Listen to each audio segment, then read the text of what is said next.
ప్రియ సహోదరి సహోదరులు, నీకున్న కష్టాన్ని నీ భర్త చూడలేకపోవచ్చు, చూసినా ఏమీ చేయలేకపోవచ్చు. నీ భార్య నీ కష్టాన్ని అర్థం చేసుకోలేకపోవచ్చు, అర్థం చేసుకున్నా ఆదుకోలేకపోవచ్చు. నీ కష్టాన్ని బంధువులు చూడొచ్చు, నిట్టూర్పు విడవచ్చు, కానీ నీ సమస్యను తీర్చలేకపోవచ్చు. అయ్యా, నీ జీవితంలో నువ్వు కలిగి ఉన్న సమస్య చాలా సంవత్సరాలుగా ఉంది.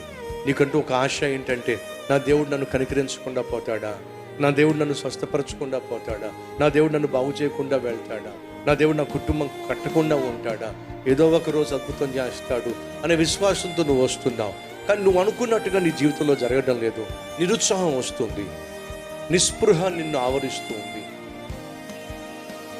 నిరీక్షణ నువ్వు కోల్పోవచ్చు. నిన్నుగా చూసే దేవుడు ఉన్నాడు, నీ కష్టాన్ని పరిశీలనగా చూసే దేవుడు ఉన్నాడు.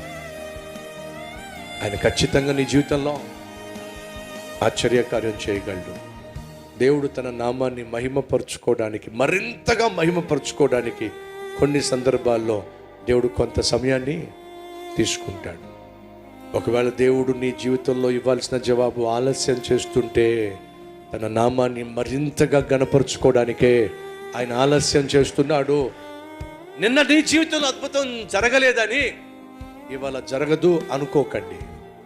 దేవుడు ఒక రోజును నిర్ణయించాడో, ఆ రోజున నీ జీవితంలో అద్భుతాన్ని చేస్తాడో.